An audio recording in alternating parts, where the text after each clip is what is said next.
Alors, bonjour tout le monde. Vous savez, donc cette playlist, elle a été dès le début consacrée pour étudier tous les aspects pratiquement du Git, ses commandes, comment le manipuler en locally, comment le manipuler remotely. Donc voilà. On a créé un repo local, on a exécuté pas mal de commandes pour gérer un contenu d'une façon locale, mais aussi dans le dernier Titus, c'est-à-dire celui qui précède cette vidéo-là, on a manipulé aussi, on a commencé à manipuler les remote repositories. Et voilà, donc on a exécuté pas mal de commandes. Alors, ce qu'on va voir aujourd'hui, c'est en fait, ça va être une continuité donc, de ce qu'on a vu la dernière fois. Donc, on va travailler toujours sur le remote repo. Et bien sûr, quand on parle du remote, le fait de travailler sur le local repo, ça reste indispensable parce que l'idée de base, c'est de basculer entre différents volets. Tantôt on travaille sur le Git local, tantôt on bascule vers le Git remote. Et voilà, donc c'est bien bidirectionnel, donc, si on peut dire. Alors, si vous vous rappelez, ce qu'on a fait la dernière fois, c'était justement une étude virale, si on peut dire.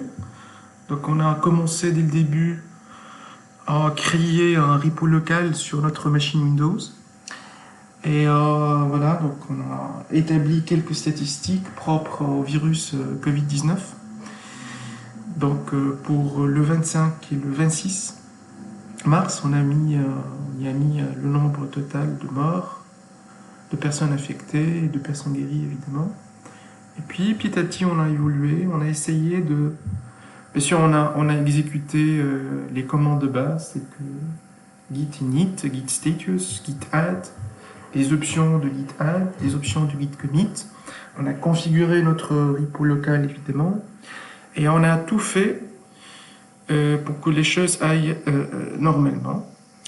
Et puis, voilà, on a créé d'autres users, c'est-à-dire, on a créé notre remote sur le GitHub, et puis on a vu la nécessité d'avoir deux autres machines, une qui marche sous Linux, Ubuntu précisément, et une autre qui marche sur macOS.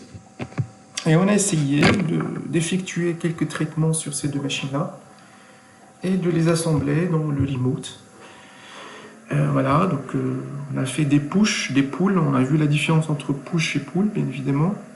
C'est-à-dire quand vous avez des données qui existent dans le remote et que vous ne les avez pas considérées encore sur votre local repo, vous devriez les tirer, si on peut dire. Pull, c'est tirer. C'est-à-dire les ramener sur votre repo local avant de faire un push. Si jamais vous avez justement des modifications que vous avez effectuées localement. Voilà, ça c'était de façon générale. Donc pour la machine Ubuntu, on a évoqué la maladie antivirus, c'est-à-dire le virus antivirus. On a fait une petite description là-dessus. Et puis, voilà, donc sur la machine Mac, c'était le virus AH1N1. Et à un certain moment, on a éliminé le Covid-19. On a voulu que les choses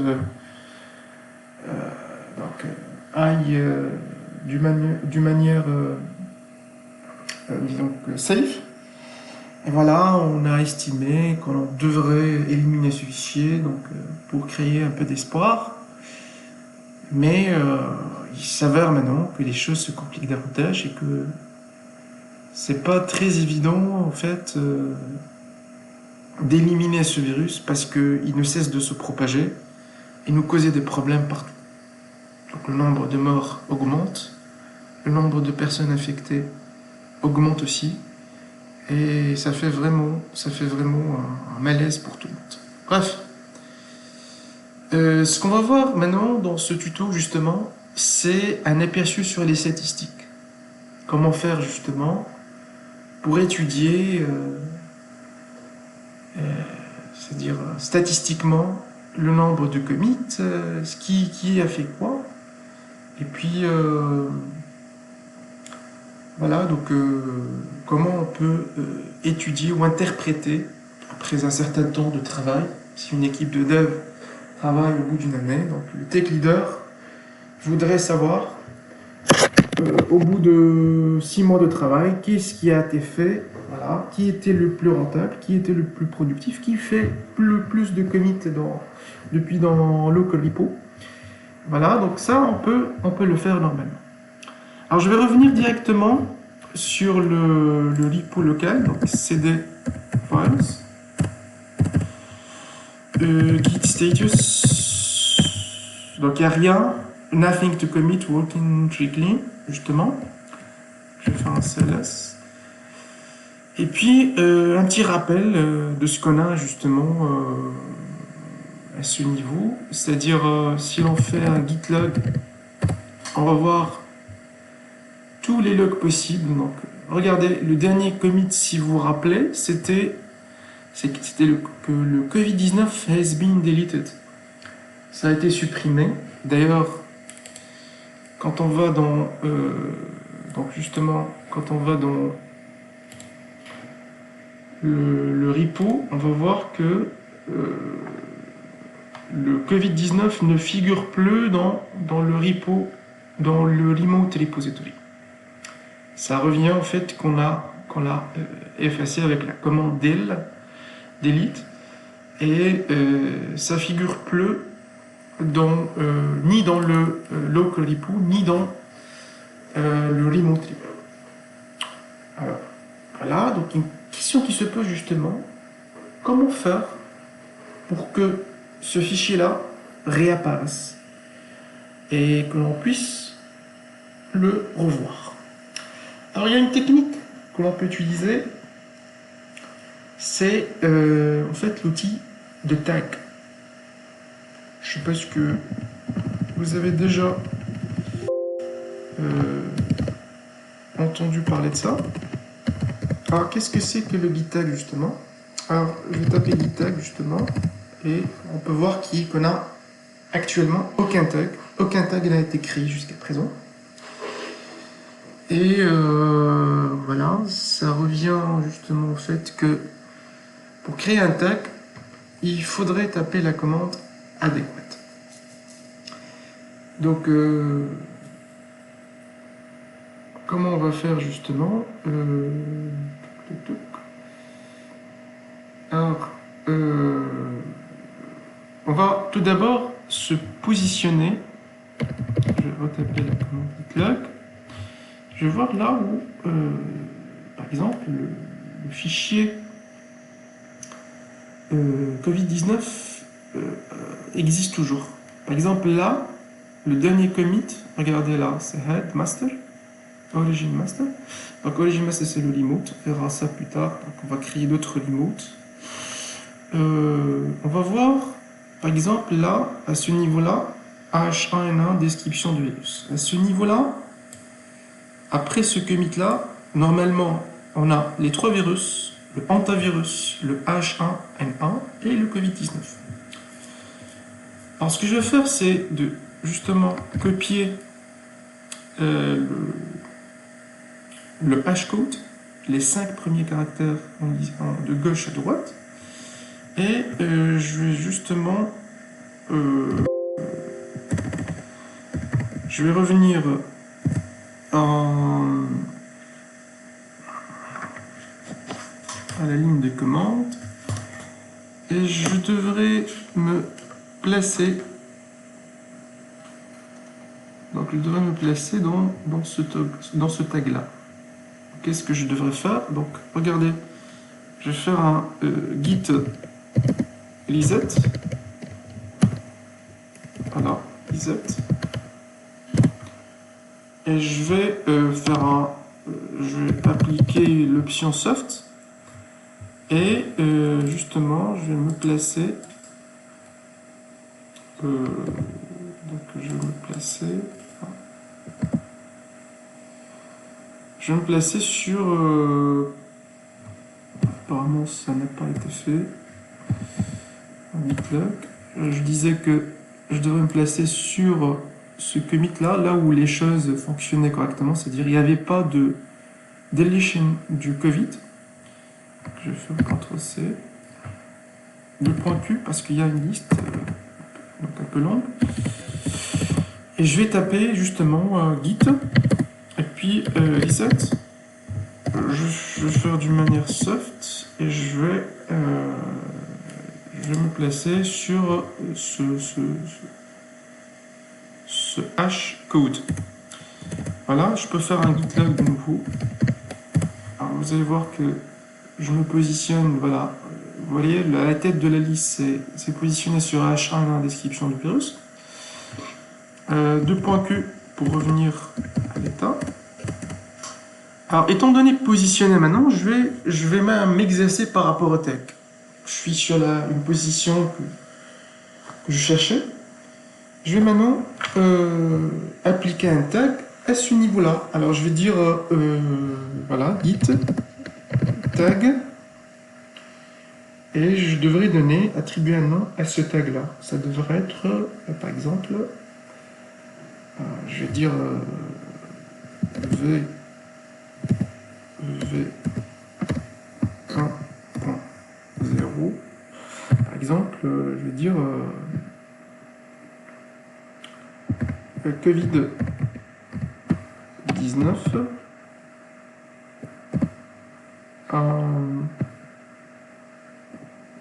existe. Par exemple, hein, c'est-à-dire que vous attribuez un nom à votre tag. Je donne un nom significatif. Donc, pour dire que voilà, ce tag-là, c'est pour désigner le fait que le Covid-19 existe à ce niveau-là. Donc, je tape Entrée. Ah, bien sûr, c'est un nom, donc il faut pas qu'il y ait des espaces. Voilà. Alors, je vais taper maintenant git tag. Je dois avoir mon tag à moi, donc il est là. Et voilà. Comment maintenant je pourrais justement le manipuler? Et comment? Il y a notre commande que je pourrais taper, donc -v.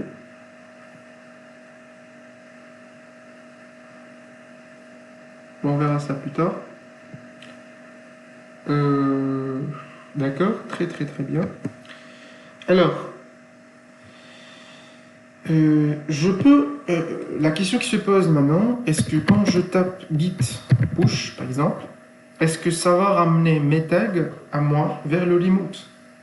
Vous savez que mon remote, actuellement, ça s'appelle origin, et la branche, par défaut, c'est master. Alors, je tape entrée, on attend ce que ça va donner. Bon, là, pour le moment, il y a une erreur qui n'a rien à voir avec les tags, c'est normal. On vous dit que vous devriez procéder à un pull avant de faire le push. Bon, c'est pas grave, je vais faire... D'accord, je vais faire pull. Je vais voir ce que ça va donner.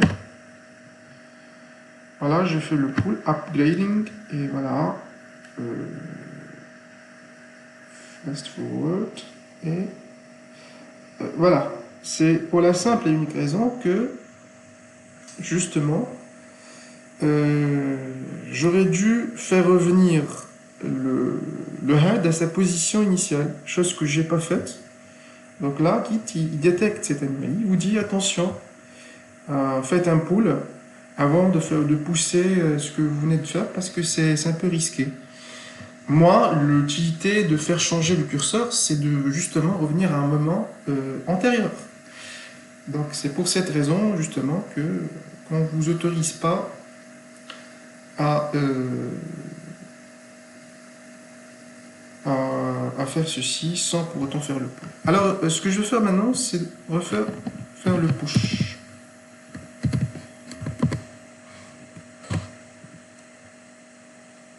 Voilà, everything up to date. Donc il n'y a rien à changer, il n'y a aucune modification, aucune mise à jour. Là, si je reviens maintenant sur justement sur mon Git et voir dans virus qu'est-ce que j'ai au juste. J'ai les deux fichiers H1N1 et l'antivirus. J'ai pas encore le fichier Covid-19. Alors regardez là, dans la branche master, si je tape là, je vais trouver mes branches et je vais trouver mes tags. Bon, vous voyez que je n'ai pas encore de tag. Cela veut dire quoi? Cela veut dire que justement, le git push classique avec origin master, ça renvoie pas les tags. Donc, by default, git doesn't send tags when pushing. Donc, ce qu'il faut faire, c'est justement pour pouvoir faire figurer les tags au niveau de votre remote, vous devriez absolument faire git push. Bon, vous spécifiez que vous voulez pusher essentiellement vos tags, mais donc, vous spécifiez votre remote et vous mettez la branche qui est master par default, by default. Alors voilà, on attend un peu. Total. Donc voilà, là on vous indique que l'opération a été effectuée pour cette URL là, donc ce remote. Il y a un nouveau tag et donc c'est V1, donc voilà, c'est le nom du tag que l'on a tapé tout à l'heure. Et voilà, on revient donc dans notre repo. On va voir ce que ça va afficher justement. Est-ce qu'on aura notre tag? Oui, notre tag il est là, vous voyez. V1.0 Covid-19 existe. On va y taper.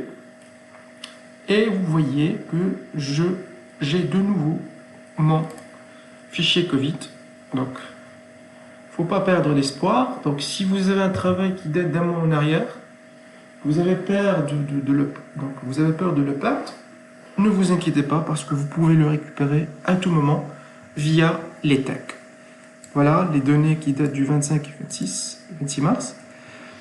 Donc, je rappelle que ce fichier-là a été supprimé à un moment.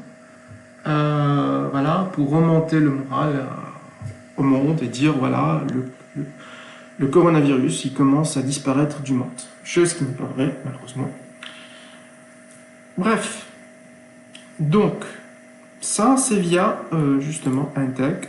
Le tag il est là, donc j'ai pu l'exécuter et j'ai pu voir le contenu dedans. D'accord? Très bien. Quoi d'autre? Donc justement, il y a une autre option que l'on peut taper. Par exemple, donc je vais revenir sur GitLog. Ça revient au moment où le Covid-19 a été supprimé. Je voudrais justement... attendez un peu...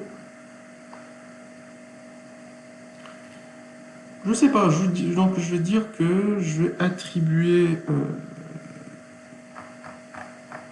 voilà, je vais attribuer par exemple un tag au dernier commit. Donc 3, 4, 5. Voilà, donc je vais faire une copie. Et je vais... S. Je le prends que... Clear. Plutôt CLS. Alors...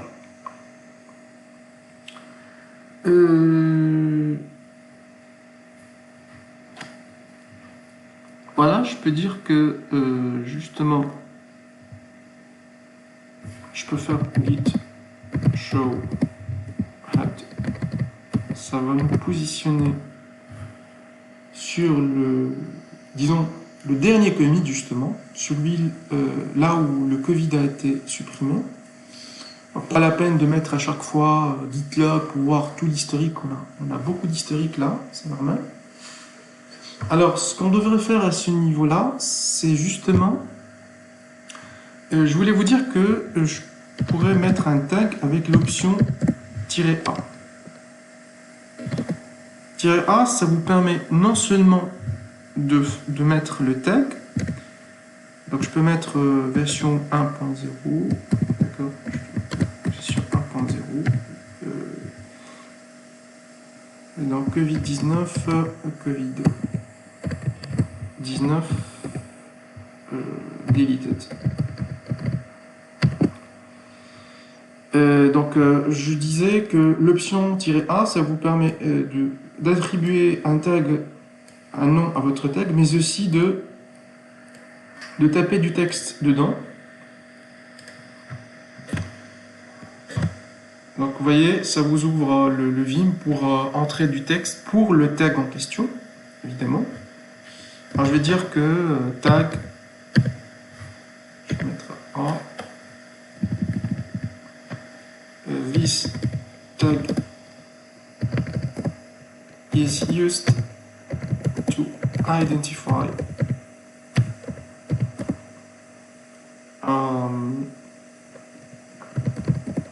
the last commit when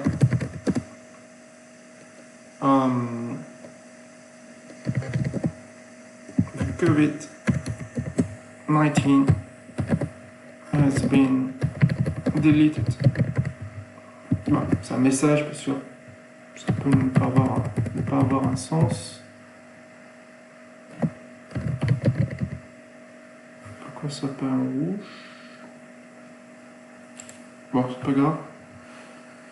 Alors, on va faire pour justement, je disais que pour sauvegarder, juste pour vous dire, le Vim, ça vous ouvre le fichier responsable des tags qui figure normalement dans le dossier .git, notre premier dossier qui a été généré au moment de taper la commande donc git init, et ça figure, comme vous pouvez voir, dans tag edit message. D'accord? Donc à chaque commande, à chaque option, à chaque action du git correspond un fichier. Alors je vais maintenant taper escape 2.w. Bon, je devrais rectifier cette erreur là. Excusez-moi.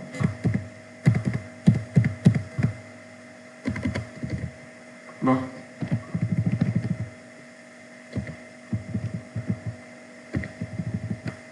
Qu'est-ce qui se passe?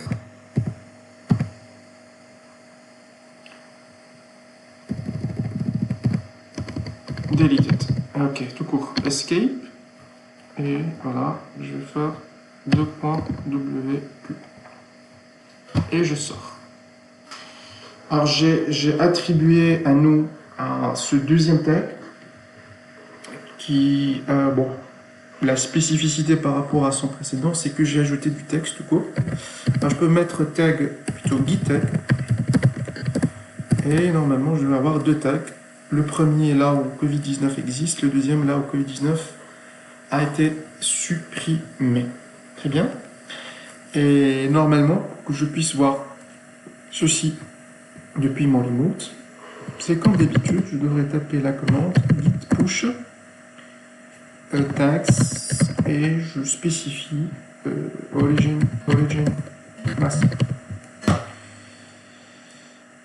Très bien, ça a été normalement fait. Voilà, deleted. Et je pourrais revoir justement mes tags.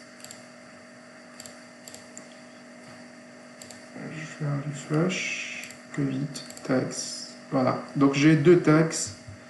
Le deuxième, donc là où le Covid a été supprimé, je peux y revenir. Et il y a un problème. C'est dû à quoi ce problème-là? Là, il faut voir pourquoi ça a déclenché un problème. Bon.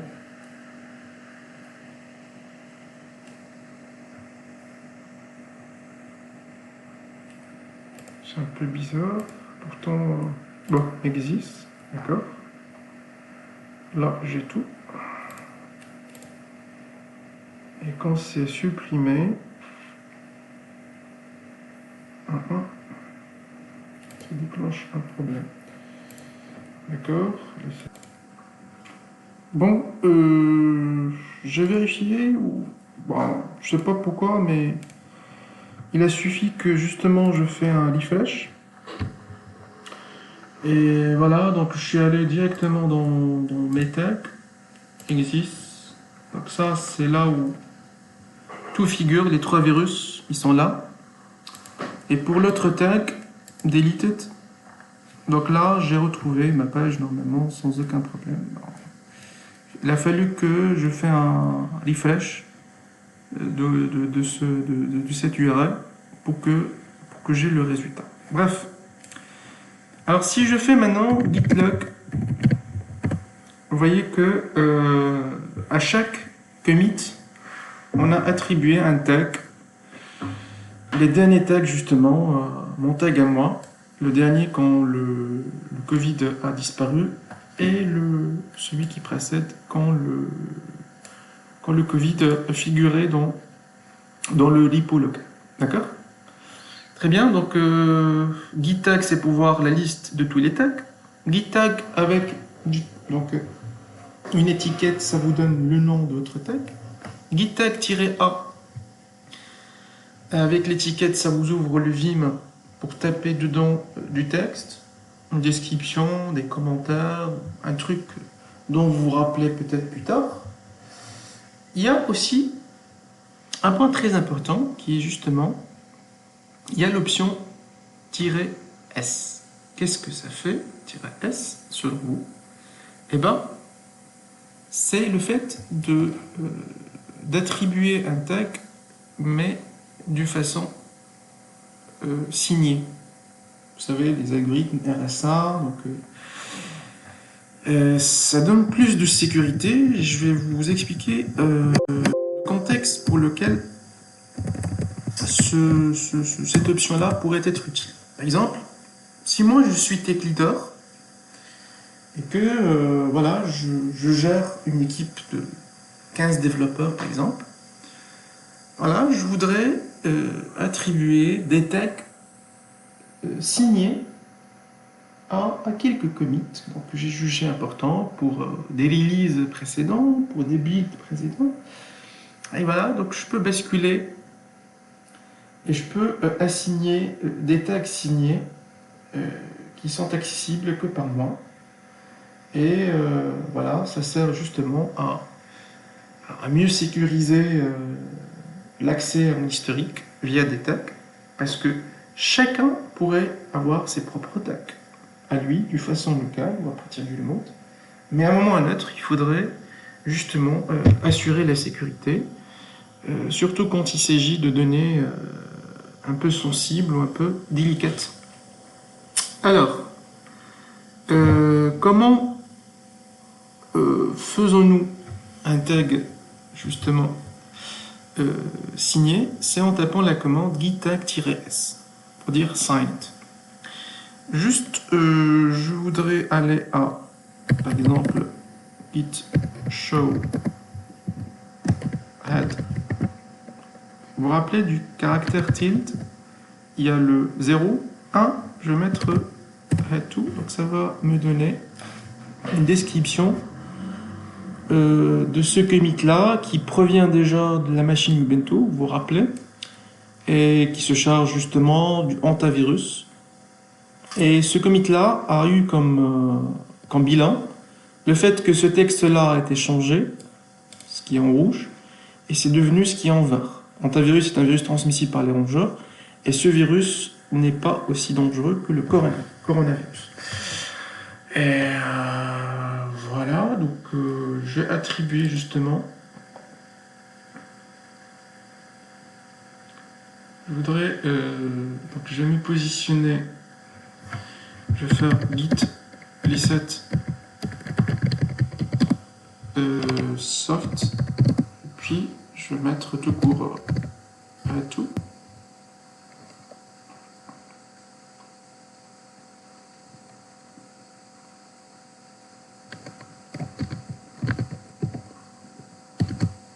D'accord? Et donc Bon, je devrais peut-être taper GitLog pour voir, pour garder une trace de toutes de tous mes commits. Bon, le point Q. Et puis ce que je vais faire justement, c'est de voilà, show plutôt git show add to.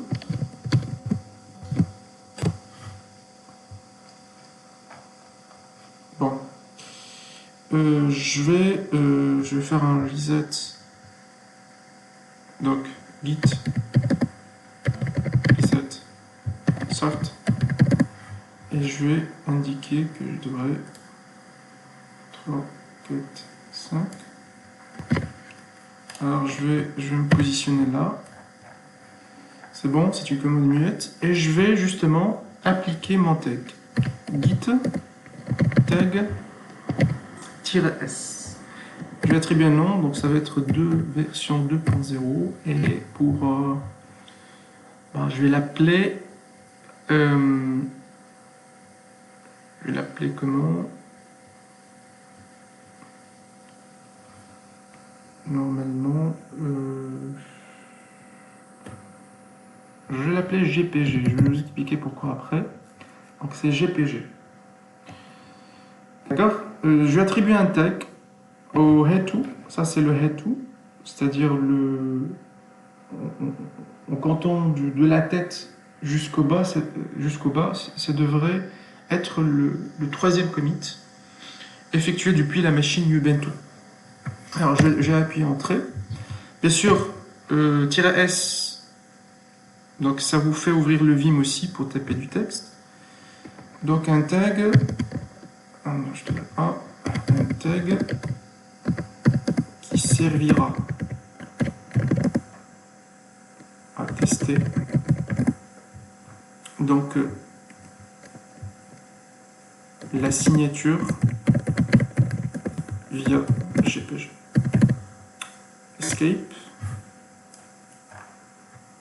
2.wq et je sors. Regardez.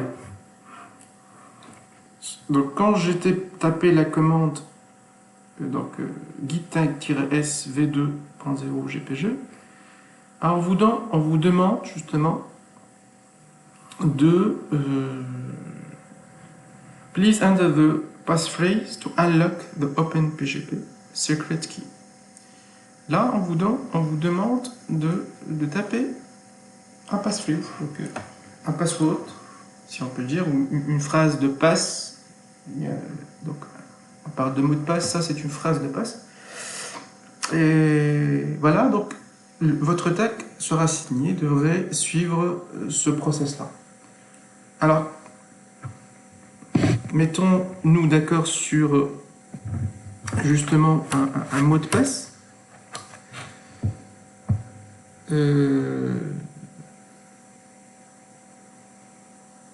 Un mot de passe sur lequel on se met d'accord. Donc, on peut dire GPG.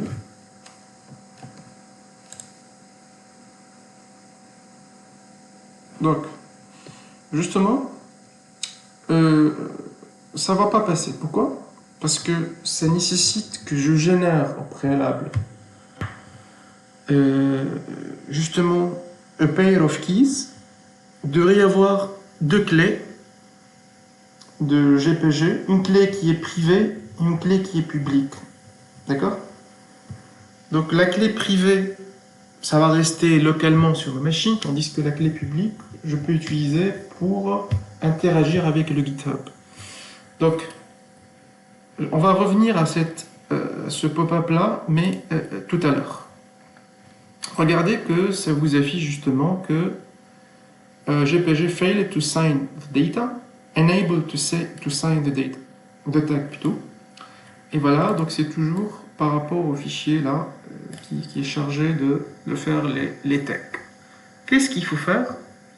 Il faut commencer forcément à justement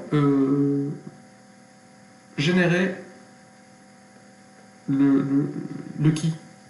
On va taper la commande gpg full generate key. Donc,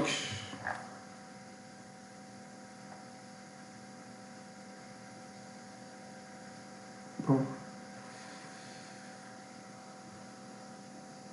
je vous indique que cette commande n'est pas reconnue malheureusement. C'est dû au fait justement que c'est une commande bash. Donc, à ce niveau-là, je vous invite justement à utiliser le git bash pour nous exercer là-dessus. Alors, qu'est-ce qu'on va faire justement? Qu'est-ce qu'on va faire? Alors, on devrait tout d'abord se positionner sur ce path-là. Alors, CTRL-C, et puis CD. Je suis dans le dossier BIOS. D'accord? Vous savez que pour pouvoir installer le Git bash, je recommande MinGW64, vous trouvez sur le site SourceForge. Et vous pouvez le télécharger et l'installer normalement. Vous aurez plus de flexibilité par rapport à l'usage des commandes du Git. Parce que des fois, vous avez besoin justement de taper des commandes bash. Vous aurez besoin d'appliquer des pipes et tout. Donc, avec le Git bash, on aura plus de flexibilité et de possibilité de nous exercer davantage par rapport au Git. Alors, on va taper justement la commande gpg. Donc, pareil, donc on devrait disposer de tout. Hein. Git log. Voilà, ça ramène toujours, on utilise les mêmes commandes du Git et ça devrait marcher à tous les coups, donc sans aucun problème.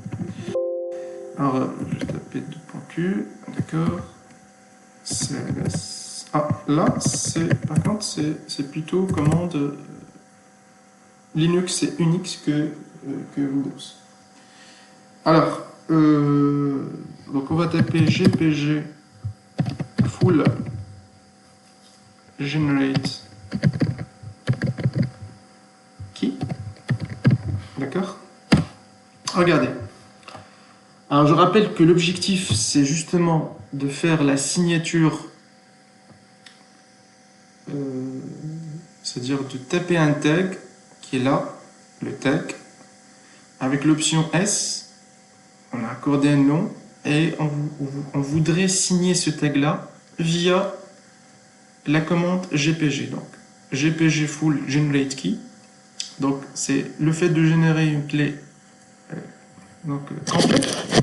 Qu'est-ce qu'on entend par complète? C'est-à-dire il y aura une paire de clés, une clé privée qui va persister au niveau local et une clé publique que vous pouvez diffuser en dehors de la machine, par exemple vers GitHub. On verra ça en détail. Donc, this is, regardez, donc c'est GNU-PG, unknown, copyright, Free Software Foundation. This is free software. You are free to change and redistribute. C'est-à-dire, vous pouvez l'utiliser, vous pouvez y accéder, c'est free. There is no warranty to the extent permitted by law. Please select what kind of key you want. Donc, on vous donne une liste de choix pour choisir le type de clé que vous voulez générer. Donc, la plus connue, la plus utilisée, c'est la fameuse RSA. Donc, je vais taper 1. RSA keys may be between donc, 1024 and 4096 bits long. Donc, on vous recommande d'utiliser 2048 et vous pouvez taper ce que vous voulez. L'essentiel que ça devrait être entre 1024 et 4096, pardon. Et parce que ça suit une logique de codage et de hachage qu'on devrait respecter. Alors on va taper 2048 comme il a indiqué. Et puis, please specify how long the key should be valid. Donc, on vous dit de spécifier la durée d'expiration de votre clé. 0 pour dire que ça n'expire jamais. N pour dire que ça expire dans N days, c'est-à-dire après 2-3 jours, par exemple. NW pour dire que ça expire dans N weeks, N semaines, N months et N years. Par exemple, on peut dire que je voudrais que ça expire dans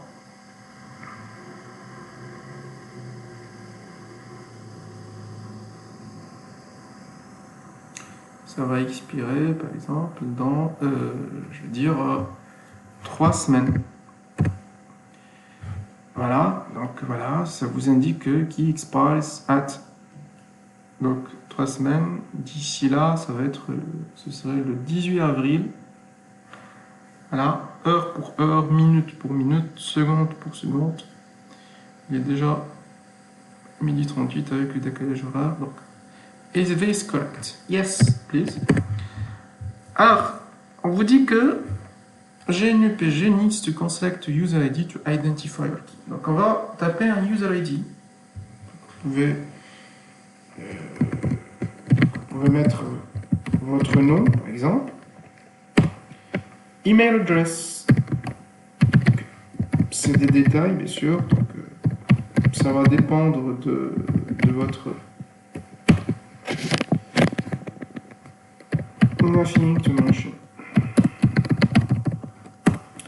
Et voilà, donc on vous dit que you select this user ID et on vous dit si vous voulez changer donc ces informations-là. Si vous voulez changer le nom, tapez N. Si vous voulez changer le comment, tapez C.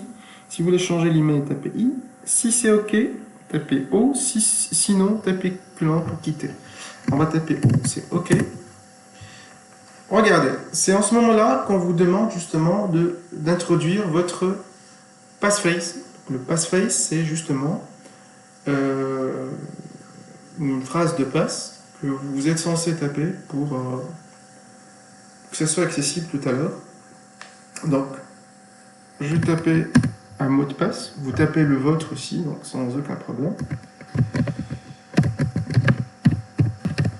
OK. On vous demande de la retaper. Je veux que ce soit donc alphanumérique. Regardez ce qui se passe maintenant.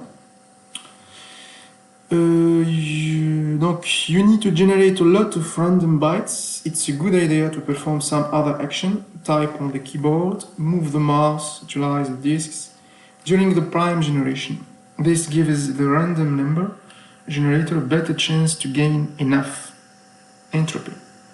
We need to generate a lot of random bytes. It's good. Bon, ça se répète 2 reprises. Alors là, regardez, GPG key, ça c'est votre clé. Et puis, il y a justement public and secret key created and signed. Donc là, on vous donne une clé publique et une clé privée. Donc là, et voilà, ce dont on a besoin, c'est ce code-là. 2048 octets. Vous vous rappelez quand on a spécifié la taille, donc 2048, plutôt bits. Très bien, et ça va expirer le 18 avril 2020, comme on a indiqué tout à l'heure. Très bien, très bien, très bien. Donc maintenant, il faut se rappeler du mot de passe. Hein. N'oubliez pas. Si par exemple je tape... donc ça, je n'aurai besoin, donc je devrais le copier justement. Qu'est-ce que je vais faire? Donc je vais justement afficher la liste des secret keys dont je dispose. Voilà, ça va vous afficher justement. Ça c'est un mot de passe, plutôt c'est un key que j'ai à taper auparavant, donc voilà. Et ça, c'est le dernier, justement. Vous pouvez aussi spécifier que vous voulez, par exemple,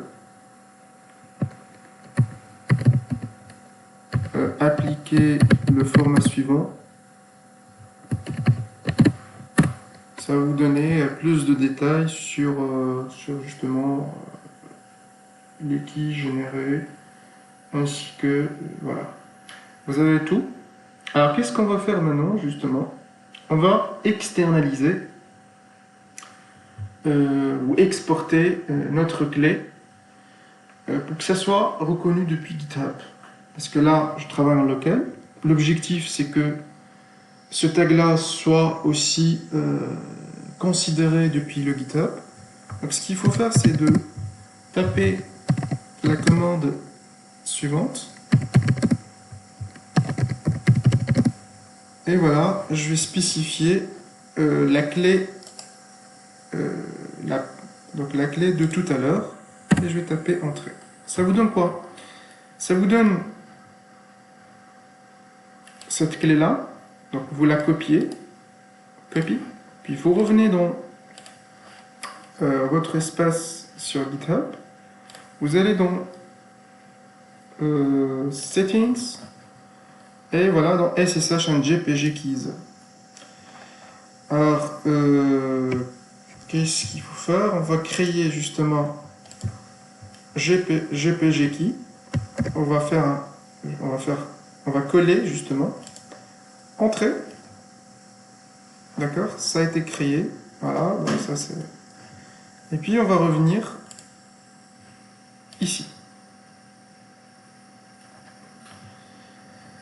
Donc jusqu'à présent,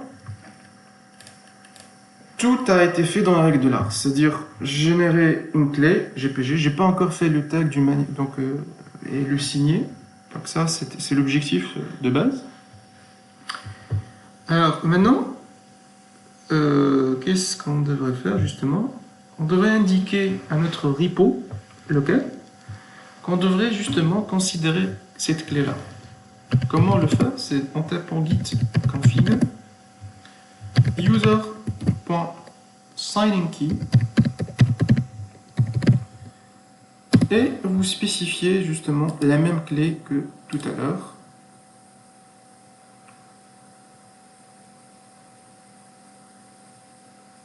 Bon, apparemment je me suis trompé. Qu'est-ce qui s'est passé? Bon, non, il y a eu une erreur. En fait, je me suis trompé. Oui. Au lieu de... Voilà, ça doit être la clé, pas celle que j'ai mis sur GitHub, mais c'est qui a été générée depuis Secret Keys. Ah, voilà, c'est justement cette clé-là. Je devrais la copier. Et puis je vais taper la commande git config global. Je vais indiquer que user.signingKey ça devrait être la clé, cette clé là. Voilà, ça a été fait. La configuration. Maintenant, je pourrais revenir là et je vais justement faire mon tag git tag -s et voilà, je tape Entrée. Ça vous indique que vous devriez taper donc this tag is signed using GPG. Le point WQ et je sors. On vous demande d'introduire le mot de passe de tout à l'heure. Et voilà. Qu'est-ce que ça va donner? Voilà, donc ça a été fait. La commande elle est muette. Bon. Donc, décidément, j'ai eu recours au git bash pour justement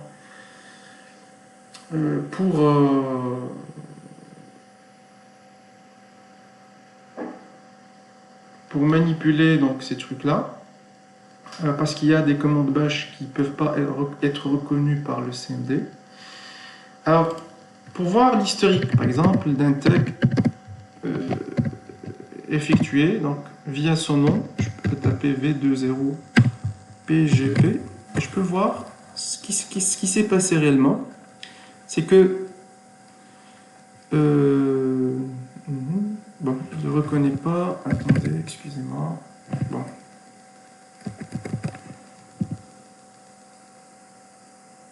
Il ne le reconnaît pas. Ah, c'est GPG. Alors, regardez.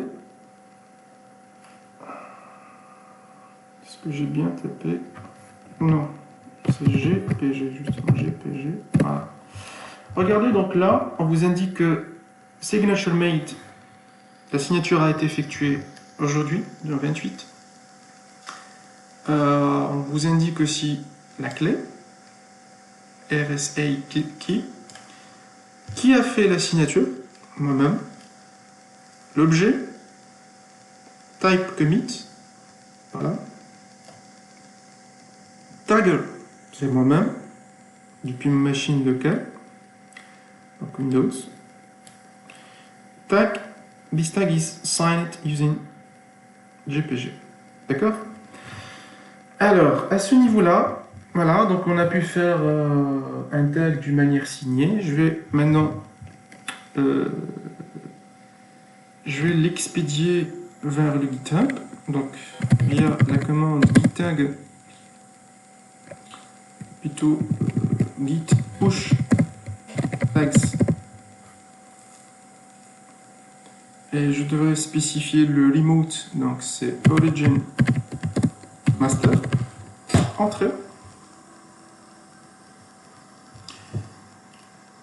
Très bien, c'est fait. Ah, il y a un problème. Ah oui, c'est le même que tout à l'heure. On vous dit parce que là j'ai changé de justement quand j'ai fait le reset. Normalement, soit je le fais retourner à sa position ordinaire, soit je fais un git pull. D'accord? Je vais faire git pull tout court pour faire revenir les choses à la normale. Voilà, très bien. Et puis je vais faire le push des tags. Normalement, ça devrait marcher. Ça a marché. Everything is up to date. Je pourrais maintenant justement aller dans mon espace. Et voilà, donc je pourrais aller dans My Repositories, aller dans Virus. Et je pourrais voir que j'ai déjà 3 tags, là où Covid-19 existe, là où Covid-19 a été supprimé, et là où justement j'ai utilisé le texte signé. Donc je peux taper là, et je peux voir que à ce niveau-là, il y avait le fichier Covid-19 et antivirus, mais par contre, il n'y avait pas le H1N1. Parce que logiquement, ça a apparu dans le commit suivant. Je peux aussi voir les commits. Regardez donc la liste des commits depuis GitHub. Donc antivirus, mise à jour de la description du virus, tout l'historique de vos commits sans aucun problème. Vous pouvez aussi voir, par exemple, si on veut voir le tag ici, par exemple Covid-19 existe. Voilà, et H1N1 existe aussi, donc vous avez toutes, et c'est trié par date aussi. Et vous avez Insights, donc pour voir les statistiques, c'est-à-dire qu'est-ce que vous avez fait durant cette période-là, tout ce que vous voulez. Très bien, donc c'est bien ça. Qu'est-ce qu'il faudrait faire maintenant? On a vu comment on fait le tag justement, à quoi sert un tag, c'est de revenir dans l'historique pour faire du travail assez poussé, pour faire des points de restauration, si on peut dire. Ça peut être le mot aussi. Quoi d'autre alors? Maintenant, faisons un peu de statistiques, faisons une petite pause. un peu de statistiques pour voir, disons, par exemple, ce que j'ai comme commit et comment manipuler toutes ces données-là. Donc, Git nous offre la possibilité d'introduire justement, de taper des commandes pour voir des statistiques. Par exemple, git log -one-line. Regardez ce que ça va vous donner. Donc, ça va vous donner l'historique de tous les commits, mais sur une ligne unique. C'est-à-dire, on vous donne une abréviation du code hash avec les informations s'y rapportant. Je vais faire un CLS pour que les choses soient plus claires. Donc, git log. Voilà.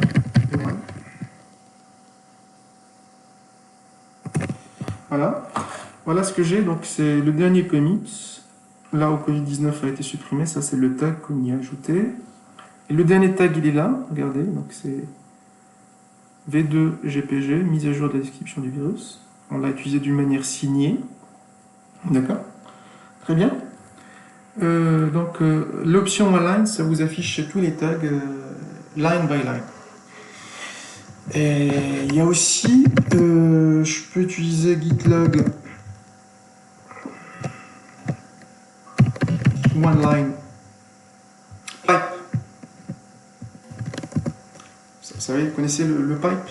Moi, j'utilise en Angular pour faire le formatage des données, par exemple pour afficher une monnaie ou une date sous un format bien particulier. WC-L. Ça veut dire quoi? C'est que j'applique le pipe, ok, one line, ok, mais j'impose une fonction pour calculer word count. Et c'est par ligne, justement. Normalement, ça va vous donner 3, 4, 5, 6, 7, 8, 9, 10. Normalement, c'est 10 commits. D'accord? Mais je suis pas sûr que ça va marcher parce que justement, on n'est pas sur le bash. Voilà, ça va marcher parce qu'il ne reconnaît pas WC. WC, c'est on utilise sur bash. Par contre, si je tape ça à ce niveau, ça va me donner justement le bon résultat. One line. Je vais taper WC-L. Voilà, c'est 10, vous voyez. Soit vous utilisez le git bash, soit vous trouvez l'équivalent sous Windows. Donc, je peux vous donner l'équivalent, c'est find, donc /c/v. Ça veut dire quoi? Ça veut dire à chaque fois que vous trouvez un retour chariot ou une chaîne vide, donc faites l'incrémentation. Normalement, ça devrait donner le même résultat. Vous voyez, ça c'est sur le git bash. Ça c'est sur la ligne de commande du Windows. Donc il manque les options du bash justement.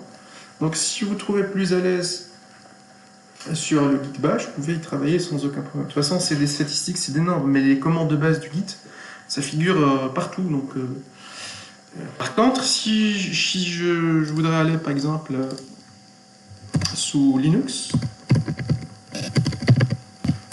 et que je voudrais justement voir un problème, je voudrais voir est-ce que j'aurai le même résultat ou pas. Donc là, j'ai du travail, donc je vais retourner. Donc c'est device. Donc clear, et je vais taper la même commande justement, gitlog one line pour voir les statistiques et wc-l. J'ai 8, j'ai uniquement 8. Pourquoi selon vous? Est-ce que vous avez une réponse à cette question?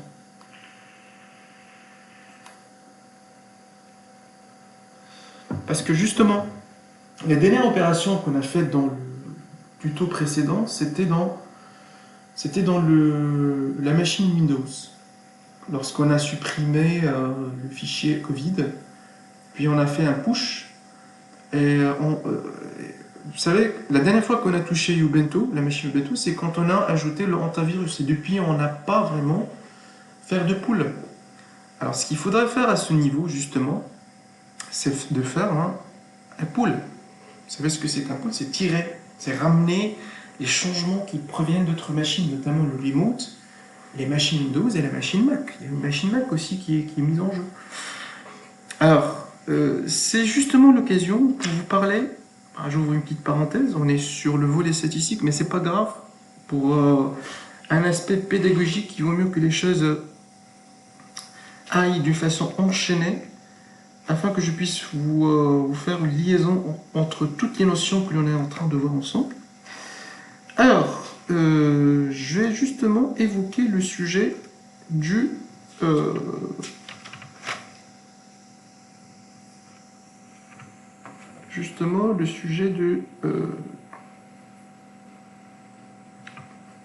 du pool. Alors, juste pour vous dire que justement, l'équivalent du pool en Git, c'est le fait d'exécuter deux commandes qui sont fetch et merge. Je m'explique. Je ne vais pas faire du pull maintenant. Vous connaissez tous pull, ça marche parfaitement. Je vais faire juste git fetch et je vais spécifier justement le nom du remote. C'est origin. D'accord? Alors je vais faire entrée. Regardez. Le fetching a été fait, donc parfaitement, il n'y a pas de souci. Je travaille dans le local repo de la machine Ubuntu. Si je fais git log, ça va vous donner l'historique du git. Et voilà, regardez que je suis à un moment passé.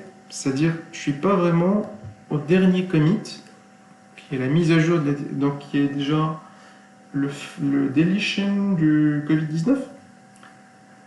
Je suis à un moment un peu passé. Par contre, ça m'a ramené, ce qui est bien, c'est que ça m'a ramené le tag. Regardez, le tag, il est là. C'est pour cette raison que j'ai déjà 8 commits, donc 1, 2. Donc 1, 2, 3, 4, 5, 6, 7 et 8. D'accord? Donc, je m'explique davantage. Peut-être que je ne suis pas parvenu à faire comprendre. Regardez, quand j'ai tapé git log, ça m'a ramené. J'ai fait le fetching tout d'abord. Ça m'a ramené les commits, mais pas tout à fait complet. C'est-à-dire, le dernier commit, ça date déjà du 26 mars. On est le 28 aujourd'hui. Donc, le fetching, ça ramène, ok. C'est comme un jeton, mais ça ne devient vraiment considéré qu'en faisant le merging. D'accord? Mais avant de le faire, je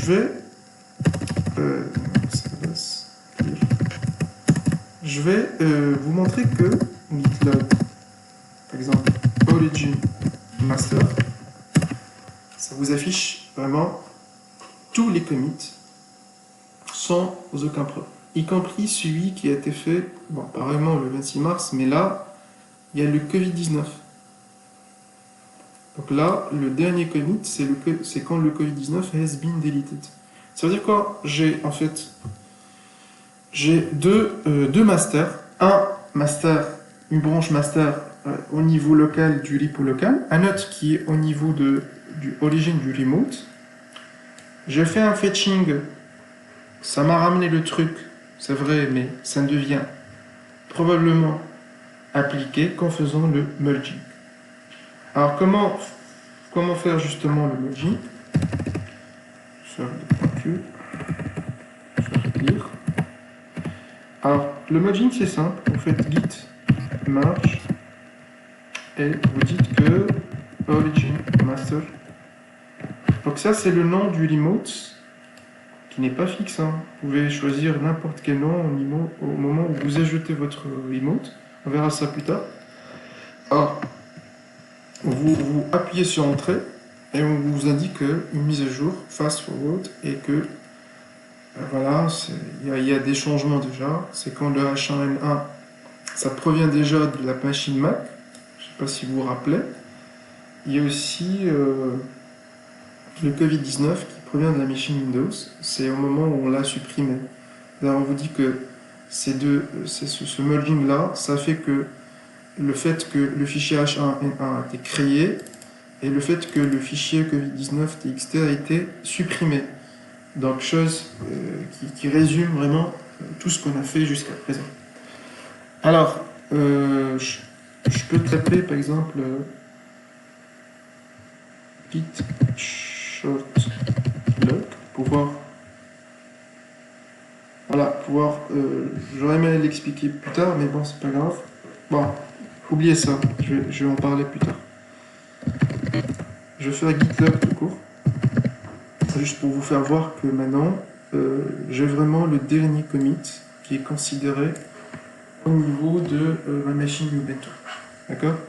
Et c'est pourquoi j'ai eu cette idée-là d'appliquer le fetch et le merge. D'une part, pour vous expliquer que l'équivalent du pull en Git, c'est fetch puis merge. Et aussi pour vous expliquer d'où venait le chiffre 8 de tout à l'heure. Alors le chiffre 8, il vient du fait que il manquait deux commits déjà. Maintenant, si je vais taper justement git log avec l'option OneLine et en précisant que je voudrais justement, ça on applique le pipe, word count pour compter le nombre de mots dès le retour chariot. Voilà, vous avez maintenant le nombre 10. Vous voyez, voilà, donc ça explique le fait qu'il manquait quelque chose dans la machine Ubuntu. Par contre, dans la machine Mac, il devrait y avoir, normalement, il devrait y avoir 9, je pense, parce que la dernière suppression qu'on a faite, c'était depuis la machine Windows, et depuis, on n'a pas fait, c'est vrai qu'on a fait un push vers le remote, mais on n'a pas fait de pull depuis la machine Mac. D'accord? Très bien, très bien, très bien. Donc, je reviens sur les statistiques. On peut continuer à ce niveau, ou alors on peut aller sur la machine Windows. Donc, c'est comme vous voulez. Je peux aussi faire ce qu'on appelle... Je reviens sur les statistiques maintenant. Alors, OneLine, et je vais faire ce qu'on appelle... Il y a l'option OneLine, il y a l'option graph. Ça va vous donner quoi? Ça va vous donner une représentation graphique de votre historique des commits, ainsi que les merging et tous les merges effectués, justement. Regardez là, donc c'est quand il y a une mise à jour du antivirus, puis une deuxième mise à jour, donc ça vous représente les choses sous forme graphique, c'est plus significatif, ça donne plus de sens. Donc on vous montre les différentes branches, mais aussi les différents merging qui ont eu lieu, justement. Très bien, très bien, très bien. Alors, je vais faire maintenant... Je vais faire un clear, c'est facile. Il y a aussi GitLog, je l'ai tapé tout à l'heure, shortlog par exemple. Je vais taper une commande, d'abord log.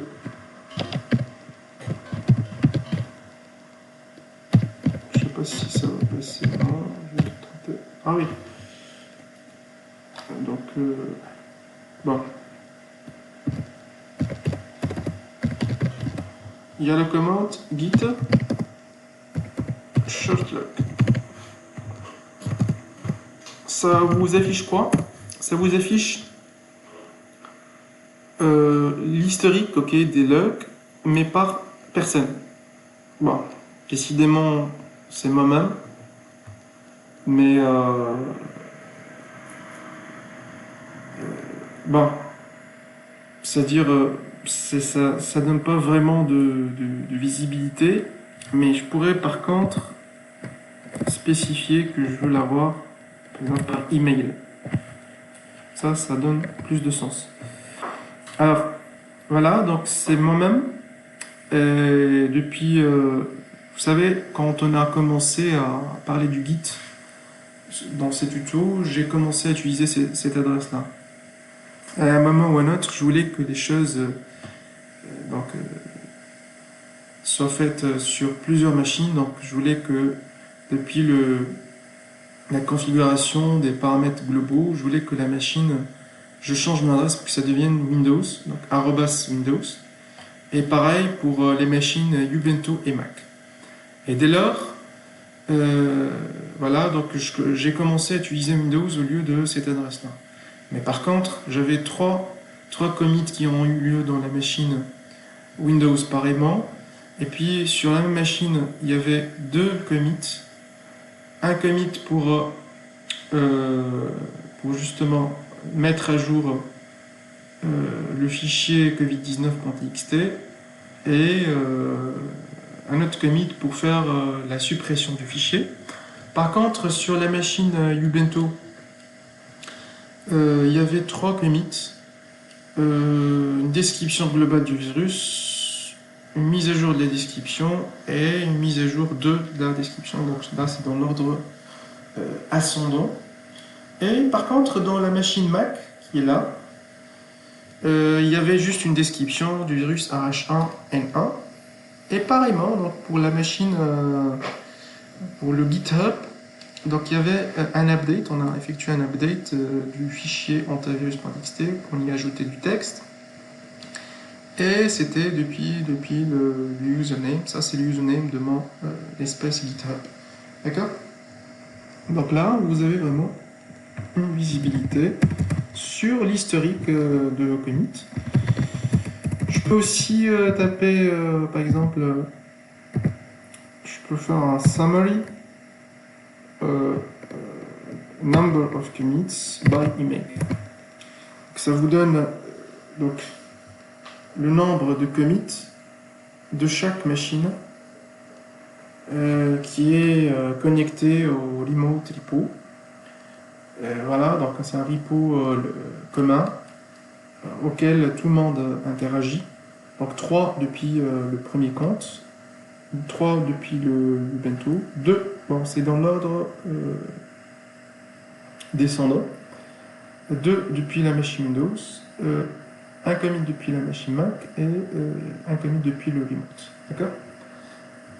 Très bien, très bien, très bien. Qu'est-ce qui reste à voir? Donc justement, il y a aussi la commande git branch. Donc pour le moment, il y a qu'une seule branche, la branche master.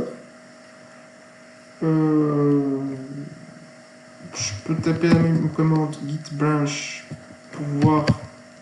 Par exemple, origin, je sais pas si je peux la taper. Attendez. Origin. Bon. C'est juste pour voir le nombre de branches. Bon, ça passe pas. Bon, ok. D'accord, on se contente de ça pour le moment. Ah voilà, je me suis trompé en fait. Là, c'est comme si j'ai ajouté une deuxième branche. C'est-à-dire quand vous tapez git branch, vous mettez par exemple, je veux une branche master, je vais dire slave pour dire voilà, c'est une deuxième branche et que je tape git branch tout court, ça va vous donner la liste des branches. Donc ça c'est la liste des branches. À quoi servent les branches justement?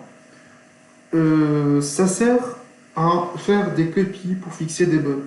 Les développeurs, quand ils ont des anomalies et qu'ils ne veulent pas perdre donc leurs travaux qui sont volumineux, qui contiennent beaucoup de code source, on peut faire des branches. Donc c'est comme des variables auxiliaires temporaires quand on fait de la programmation. C'est une sorte de récipient qu'on peut utiliser pour faire des copies. Et voilà, une fois que les bugs sont fixés, on peut on peut revenir à l'état original, l'état initial. D'accord? Très bien. Normalement, de cette manière-là, normalement on a contourné pas mal de choses. Je voudrais par contre travailler sur un autre volet qui va être très très très intéressant. Ce volet-là, c'est justement le fait de travailler sur plusieurs remotes en même temps. Les gens ont tendance à faire des confusions par rapport à l'usage du remote. Il y en a ceux qui pensent qu'il n'y en a qu'un seul remote qui s'appelle Origin et qu'on ne peut pas changer de nom, alors que c'est pas vrai. Donc, on peut avoir plusieurs remotes sans aucun souci. Je m'explique. Alors, je vais faire les choses dans la règle de l'art, c'est-à-dire pédagogiquement parlant. Je ne vais pas vous faire parachuter les notions comme ça, mais ça va être via un exemple concret. Alors, pour ce faire, je vais revenir sur mon espace GitHub et je vais ajouter un nouveau lipo que je vais appeler Ebola. Ebola, c'est un virus aussi. Hein, il y a plein de virus dans le monde et c'est vraiment embêtant. Alors, je vais le laisser public. Je vais créer le lipo.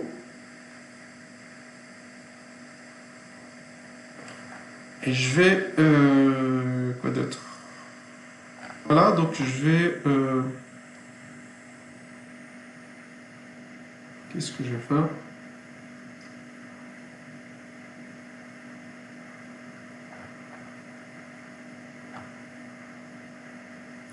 Alors, je voudrais justement ajouter du contenu à ce lipo-là. D'accord? Donc, regardez, je vais justement...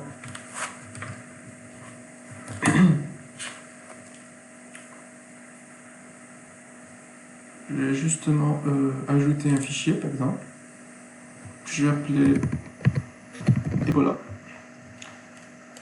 Et je vais mettre du texte. Donc, Ebola est un virus. Bon, j'ai pas une grande idée sur ce virus. Tout ce que je sais, que c'est apparu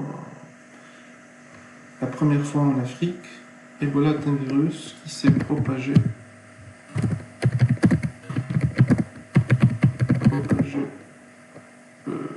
remarquablement en Afrique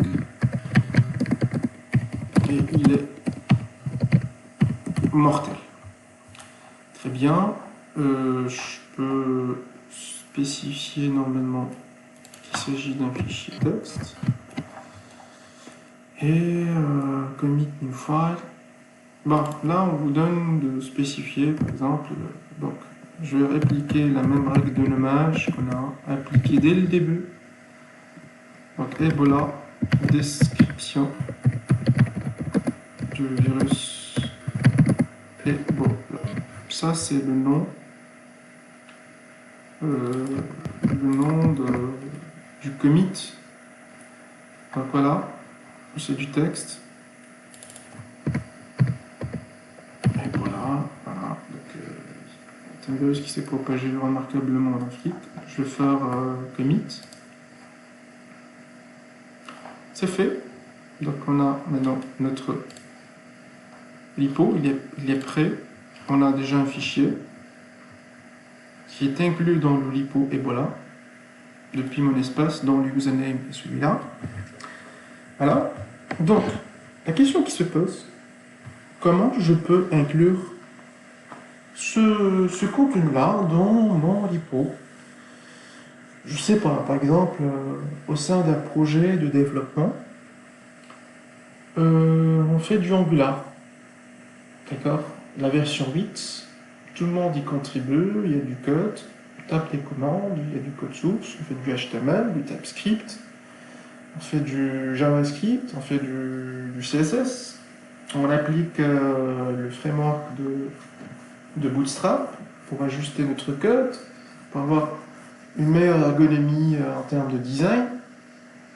Et à un moment ou à un autre, avec l'avancement de 8 mois, on a jugé qu'on devrait inclure un projet pour les chart.js, par exemple, pour afficher des diagrammes, des courbes, des vues, disons, sous plusieurs formes.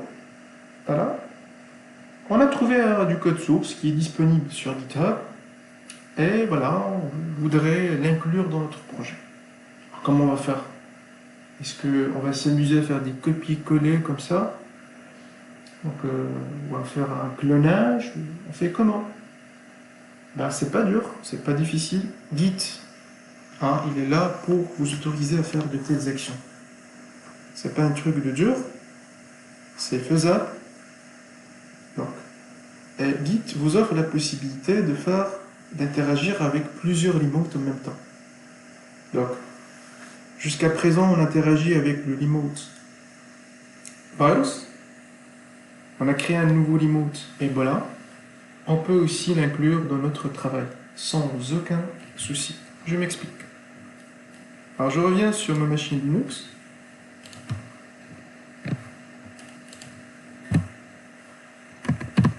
La machine a été verrouillée, c'est normal, on a mis du temps en expliquant. Alors j'y reviens, et je vais faire un case clean. Alors, on va faire comment pour considérer ce remote qui s'appelle Ebola et inclure le texte ebola.txt dans notre contexte actuel, c'est-à-dire dans notre local repository de la machine Linux, là où il y a du Ubuntu. Alors, l'idée elle est simple, on va ajouter, ça on l'a vu dans le précédent tuto, mais l'atout c'est que on va considérer plus qu'un remote dans ce sens. Alors, on va ajouter, voilà, on va écrire git remote add. On va attribuer justement un nom à ce remote. Ça ne devrait pas être origin, parce que origin, on l'a déjà, d'accord? Si je tape par exemple remote-v, voilà, git remote-v, on vous indique que déjà vous avez un remote qui s'appelle origin et qui fait du fetch et du push depuis ce remote là, donc qu'on connaît tous déjà, on y est travaillé. Maintenant, je vais ajouter justement remote add. Alors, je vais l'appeler origin Ebola. Qu'est-ce que vous en dites? C'est un nom significatif, n'est-ce pas? Et cette fois-ci, je ne vais pas utiliser l'URL. Je ne vais pas utiliser le protocole HTTPS. Je vais plutôt utiliser le protocole SSH. J'ouvre une parenthèse à ce niveau. Je ne peux pas passer sans pour autant dire deux mots. Alors le Git, à part le fait qu'il est opérationnel sous Windows, sous Linux, sous macOS, mais aussi il travaille sur plusieurs protocoles. Évidemment, il peut travailler sur les protocoles HTTP, HTTPS, donc les ports 40 et 443.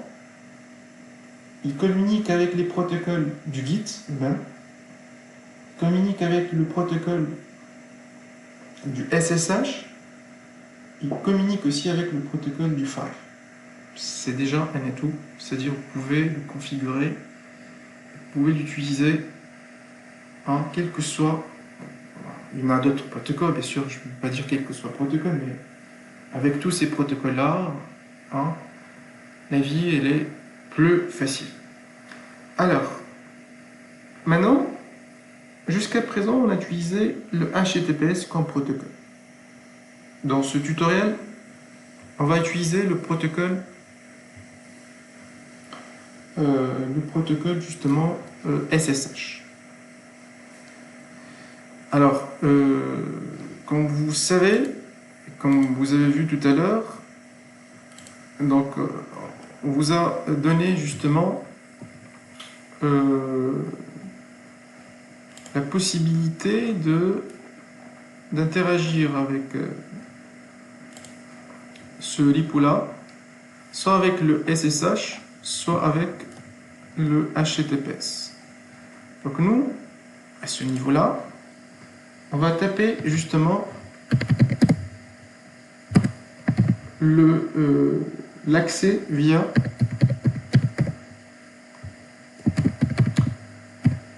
le SSH. Donc ça va être... Alors le format, vous savez, pour le HTTPS, ça devait être HTTPS, donc github.com/username/ le nom du repo. Par contre, pour le GitHub, pour le SSH, pardon, c'est git@github.com, le username, slash le nom de votre repo, qui est Ebola. D'accord? Donc là, je suis en train d'utiliser le protocole SSH. D'accord? Je tape entrée. Normalement, si je tape maintenant git remote-v, ça va m'afficher justement ça vous affiche que les remotes qui sont mis en jeu. Alors Origin, c'est là où il y a le virus, et Origin Ebola, c'est là où on a le virus d'Ebola. C'est bien jusqu'à présent ce qu'on a fait, c'est déjà pas mal. Par contre, ce qu'on devrait faire, c'est que justement, on devrait par exemple faire un pool pour ramener le fichier ebola.txt. C'est important. Faire git status. Donc il n'y a rien à valider. Si maintenant je vais taper git pool, je vais préciser que le pool, je vais tirer depuis quelle origine. Donc c'est origin Ebola et depuis la branche master. Permission denied. Alors je le fais exprès pour vous montrer qu'est-ce que ça va donner. Permission denied, public key. Fatal. Impossible de lire le dépôt distant. Veuillez vérifier que vous avez les droits d'accès et que le dépôt existe. Justement, pourquoi ça ne marche pas? C'est pour l'unique et la simple raison qu'on n'a pas encore configuré notre SSH depuis notre machine Ubuntu. D'accord? Alors, comment faire pour y accéder? Eh bien, c'est simple. Vous devriez tout d'abord commencer par taper la commande SSH keygen. Ça va vous faire quoi?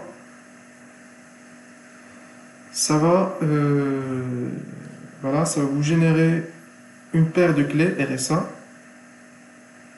et on vous dit d'entrer le nom du fichier que vous voulez utiliser. Donc je vais l'appeler Ebola tout court.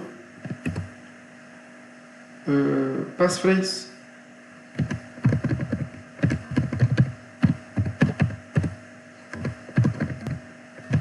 Mettez-le d'une manière sécurisée. Voilà. Qu'est-ce que ça va vous faire justement? Ça va vous créer Your identification has been saved in Ebola. Your public key has been saved in Ebola.p. Deux fichiers ont été créés, l'un est privé, l'autre est public. D'accord? The key fingerprint is. Vous pouvez utiliser le fingerprint aussi. Et voilà, normalement, ça vous a créé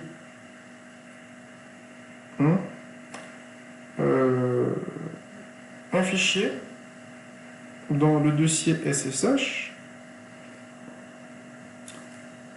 et Donc deux fichiers plutôt, un qui est public, l'autre qui est privé. Nous, ce dont on a besoin justement, c'est le fichier public. Alors, on va essayer d'y accéder. Donc,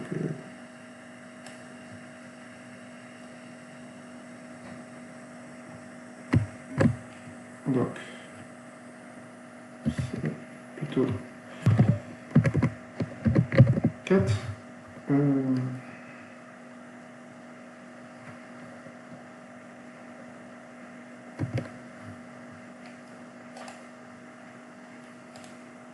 Bon. Héros.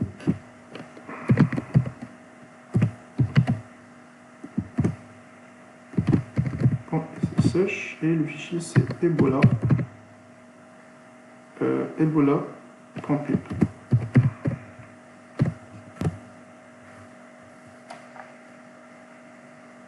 Bon, ça ne le reconnaît pas.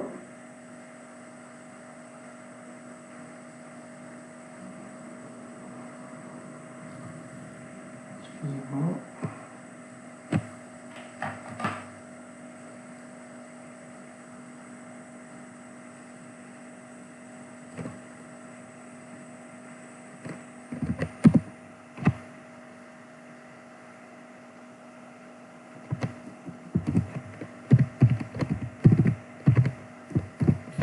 Je vais essayer d'y accéder. Comment SSH.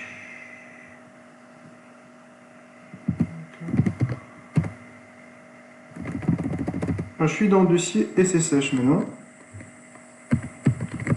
Je vais faire un ls. Je vais faire un ls.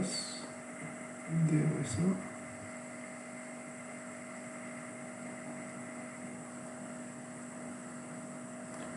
Alors je ne retrouve pas mon fichier. Plutôt, alors, on va aller dans No Hosts.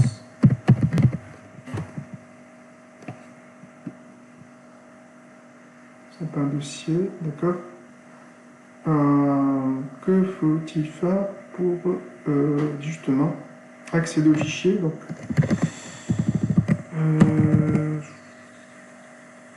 le fichier s'est appelé ebola.pub. Alors je suis revenu donc je suis revenu à ce niveau-là et je devrais chercher où se trouve ce fichier-là. Je fais deux fichiers find. Je peux préciser l'option iname.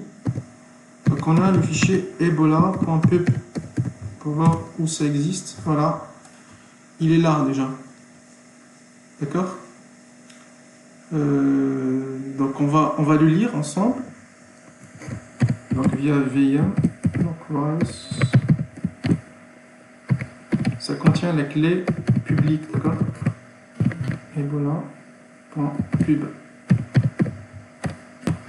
Alors ça vous affiche du code haché. Voilà. Vous en faites une copie. Puis vous sortez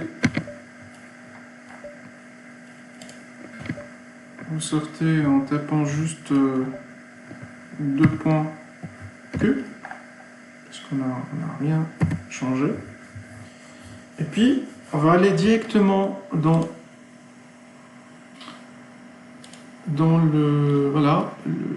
l'espace du GitHub.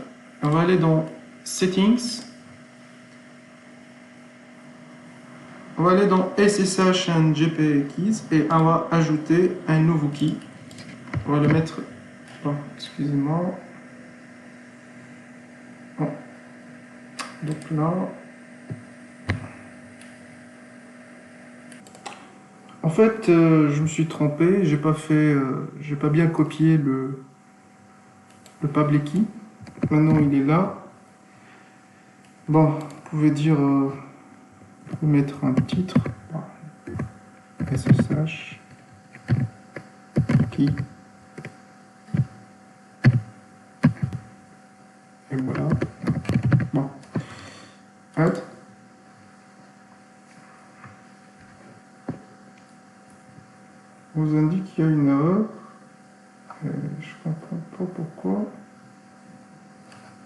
must apply key open SSH public.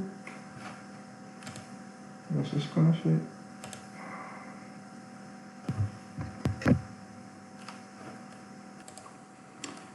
Donc je vais recoller. Ça devrait débuter begins with SSH RSA. Voilà, SSH RSA. Donc ça doit être SSH RSA qui Ebola. Voilà, le titre, c'est vous mettez tout ce que vous voulez. Voilà, c'est fait. Voilà, donc ça c'est mon justement c'est ma clé SSH que j'ai introduite justement. Très bien, donc on revient sur ma machine Ubuntu. Je vais sortir de là après avoir fait la copie justement. Donc 2.q parce que j'ai pas fait de modification sur le niveau. Très bien. Donc ce qu'il faudra faire maintenant du côté machine Ubuntu, c'est d'ajouter un agent, l'agent SSH avec, vous savez, le caractère backtick, alger, et vous tapez sur la touche 7 du bas du haut du clavier, et vous mettez SSH, attendez, je pense qu'il y a un problème, voilà, vous tapez maintenant twice, donc SSH agent et twice, voilà.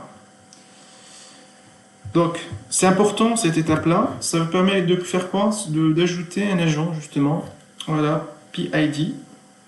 Un process qui va s'occuper justement d'assurer l'ajout de la clé privée. Que l'on ne peut pas voir, qu'on n'essaie pas de voir parce que ça assure plus de sécurité à notre travail. Alors, à ce niveau-là, justement, on devrait chercher où se trouve le fichier de la clé privée. Ah, je suis trompé. Où se trouve le fichier de la clé privée. Il est là. Et justement, on va taper la commande SSH add.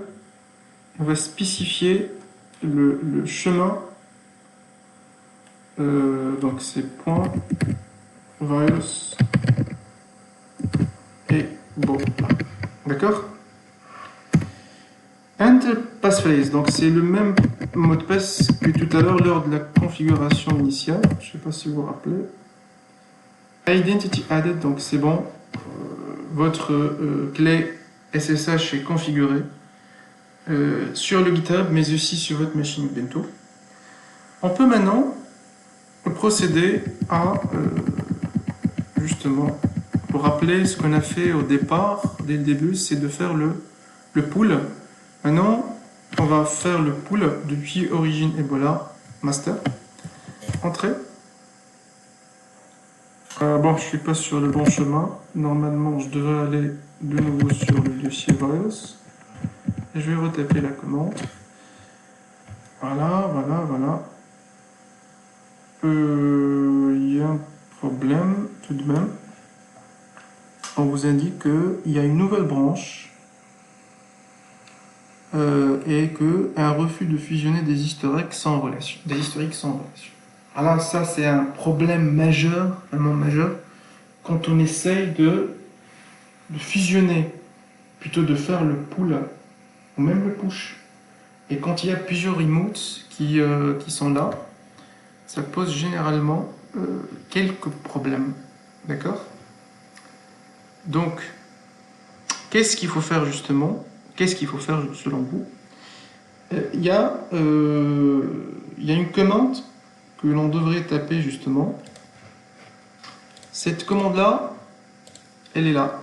Bon, je l'ai trouvée sur Stack Overflow. J'expose le souci au départ. Donc, on vous dit que git fatal, refusing to merge unrelated histories.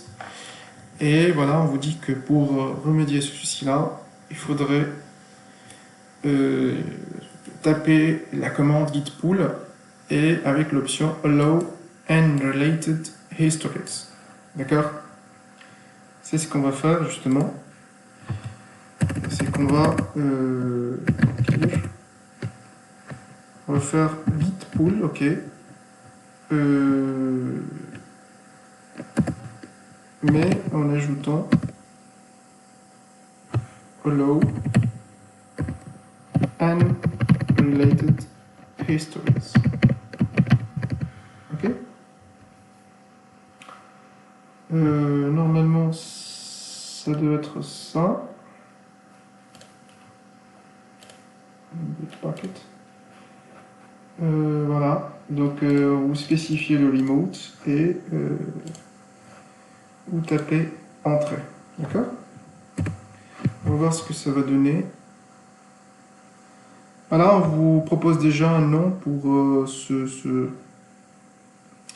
détail-là, ce merging plutôt. Merge branch master off. Voilà, donc on peut garder tel qu'il est. 2.wq, entrée. Voilà, one file changed, one insertion. Et on vous a dit que le fichier ebola.txt existe dans ce repo-là. On va faire ls. Voilà, vous avez le fichier h1n1.txt, la clé Ebola privée, la clé SSH public, le fichier ebola.txt. On n'a pas par contre le fichier covid19.txt parce que justement on l'a supprimé dans le précédent tutoriel. On peut faire par exemple get ebola.txt. Voilà, c'est le message qu'on a tapé depuis notre espace GitHub. Ebola est un virus qui s'est propagé remarquablement en Afrique, il est mortel. D'accord? Très bien. Supposons que maintenant, je voudrais toucher à ce fichier-là, ebola.txt. Je vais passer au mode édition, tapant le caractère A, par exemple.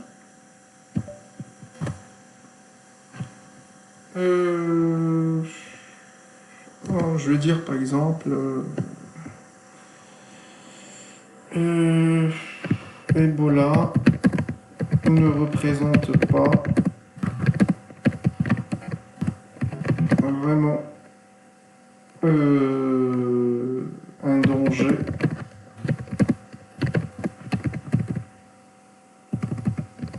de nos jours autant que Covid-19. Voilà, donc escape 2.wq et je sors. Alors, je fais git status. On vous dit que voilà, il y a des fichiers déjà. Donc ces fichiers-là, je devrais les ignorer. Alors comment faisons-nous pour les ignorer? Je vous ai dit que c'est simple. Vous accédez directement. Donc, je vais faire. Attendez. Je vais dire pourquoi. Donc voilà. On va faire vim.git. Et puis git ignore. Voilà, je vais dire que je devrais ignorer le fichier. Pardon. Donc Ebola et le fichier ebola.pub par exemple. Escape 2.wq, entrée. Puis si je vais faire git status de nouveau, bon, ça réapparaît, c'est normal. Mais git ignore, normalement je lui ai spécifié que. D'accord.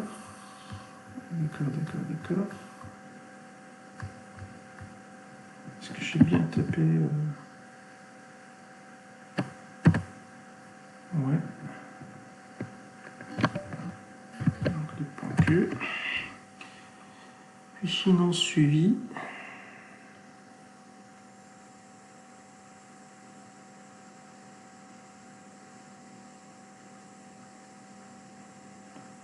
Donc je vais pas les inclure de toute façon. Et je vais faire... Voilà, maintenant je vais faire justement git add -m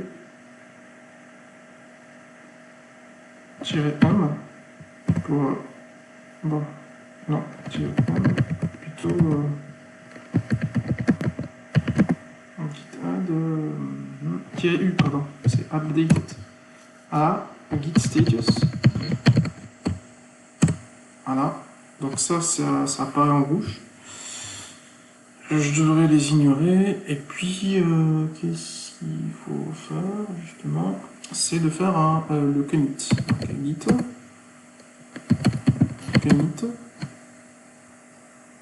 Je peux faire ma plutôt m. Donc, je vais dire Ebola.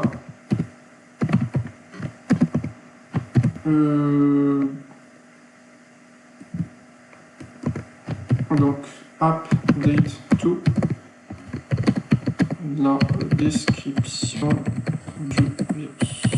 Je vais taper entrée, voilà, donc git status. Voilà. Normalement, si je reviens dans mon espace, c'est-à-dire, voilà, my repositories, je vais aller dans virus.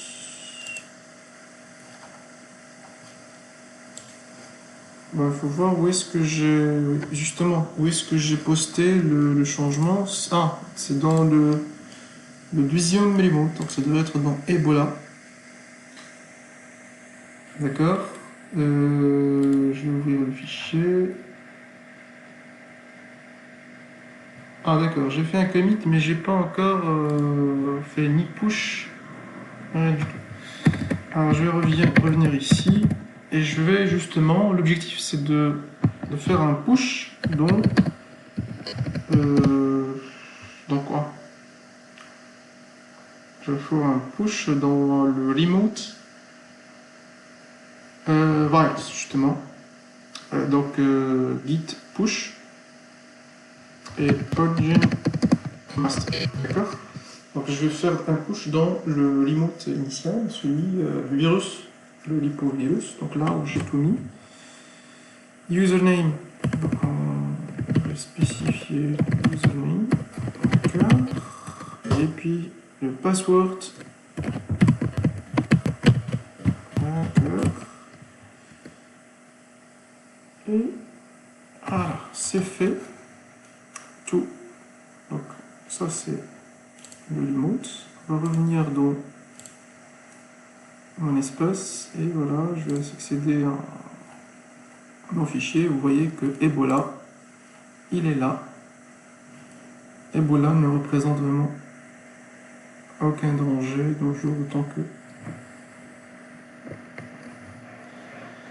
autant que Covid-19, d'accord? Voilà, donc ça a été fait dans les deux sens, c'est-à-dire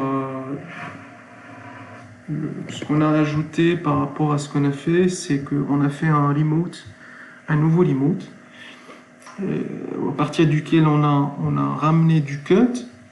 Je peux aussi faire un push aussi à origine Ebola. Bon, j'ai oublié, c'est comme ça qu'on l'a nommé. Donc c'est pas difficile, vous faites git remote-v, ça vous affiche, voilà, c'est origine Ebola.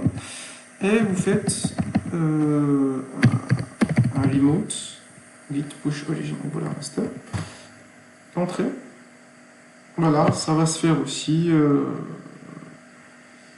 pour l'autre remote. Vous allez voir que vous pouvez voir que aussi dans Ebola, j'aurai tous les fichiers, donc H1N1. Voilà, c'est une guide porcine. Et puis je peux avoir hantavirus et tout ce que j'ai. Donc voilà, je peux avoir aussi je peux voir les commits les mêmes commits, donc je garde une trace de tout ce que j'ai fait auparavant sans aucun souci. Voilà. Euh, J'espère que j'étais clair dans ce tutoriel, hein. Et voilà, qu'est-ce que j'ai autre à rajouter? On a tout vu, les tags, les branches, les statistiques avec le short log, avec l'option OneLine. On a vu aussi comment utiliser le SSH, comment utiliser le GPG pour, euh, pour envoyer un tag signé. On a tout vu. Voilà, donc j'espère que j'étais clair dans mes explications et je vous donne rendez-vous au prochain tuto.